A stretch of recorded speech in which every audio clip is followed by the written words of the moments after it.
Salut à tous et merci de regarder cette vidéo ainsi que toutes les vidéos dédiées aux aspects techniques du projet que je vous propose de rejoindre. Il sera question ici des modalités de sélection des cagnottes à financer. Nous allons faire ça en deux fois.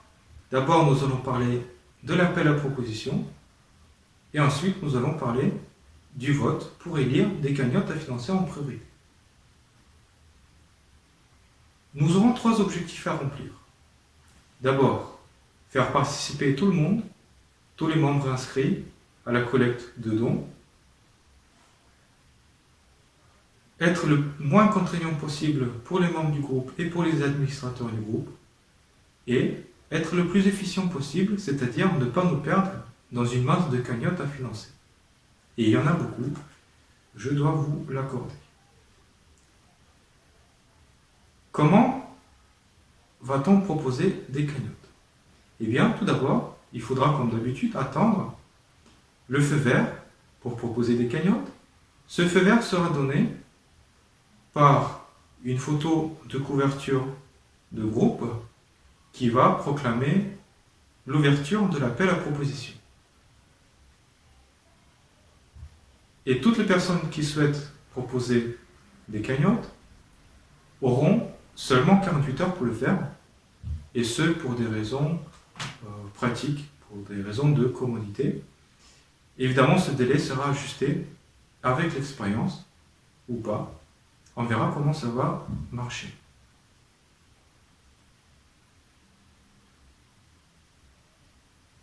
Donc, comment ça va se passer concrètement?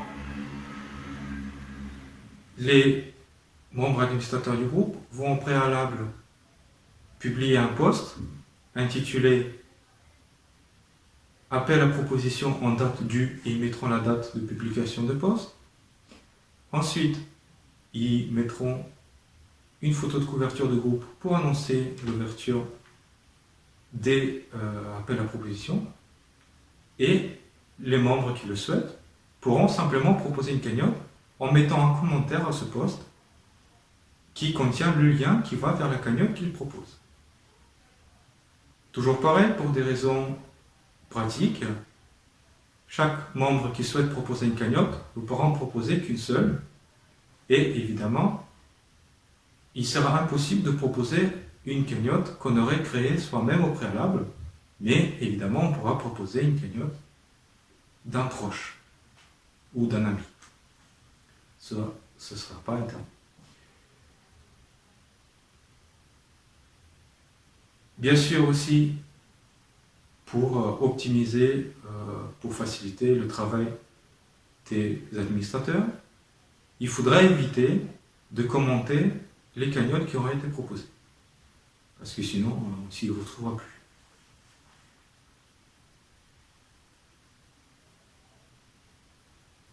Ensuite, une fois le délai de 48 heures passé, une nouvelle photo de couverture sera publiée qui proclamera la fin de l'appel à proposition.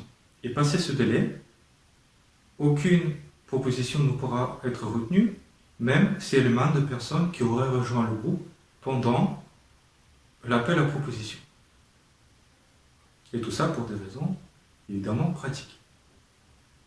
Une fois que l'appel à proposition est clos, les membres administrateurs du groupe vont éplucher les cagnottes et pour cela, ils vont sélectionner les 30 premières cagnottes dans l'ordre chronologique et c'est la date et l'heure de publication qui fera foi.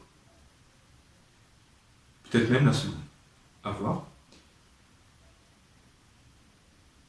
Il y aura donc, comme vous avez compris, une cagnotte par administrateur et tout ça pour accélérer le processus de vérification des cagnottes.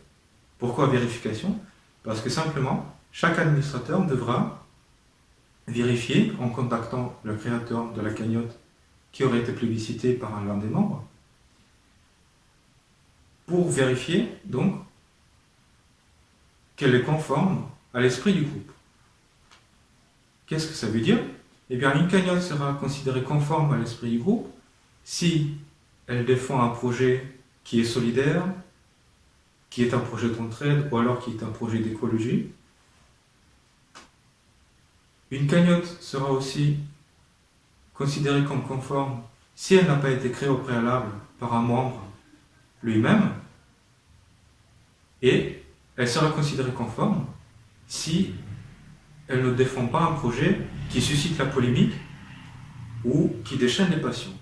Évidemment, tout le monde pourra, s'il le souhaite, participer à ce genre de cagnotte, mais ça se fera en dehors du groupe.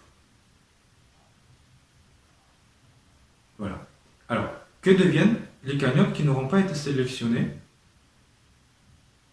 c'est-à-dire les cagnottes suivantes, après la 30e cagnotte? Eh bien, elles vont rester sur ce poste, elles vont rester sur le mur. En fait, elles vont rester dans une espèce de liste d'attente. C'est là que le poste d'appel à proposition se transformera en liste d'attente. Et donc, ces cagnottes attendront que les 30 cagnottes qui auront été sélectionnées soient financées. Une fois que ces 30 cagnottes auront été financées, les administrateurs vont éplucher, ils vont piocher dans cette liste d'attente, encore une fois, 30 cagnottes. Et de nouveau, ils vont vérifier qu'elles fassent partie de l'esprit du groupe, enfin qu'elles défendent l'esprit du groupe, et ainsi de suite. Lorsque cette liste d'attente sera épuisée, ou lorsqu'il n'y aura plus suffisamment de cagnottes dans cette liste d'attente, une nouvelle appel à proposition sera lancé. Et on pourra de nouveau proposer des cagnottes. Voilà ce que j'aurais à vous dire pour cette partie-là. Je vous remercie d'avoir regardé cette vidéo et je vous invite à regarder les autres vidéos.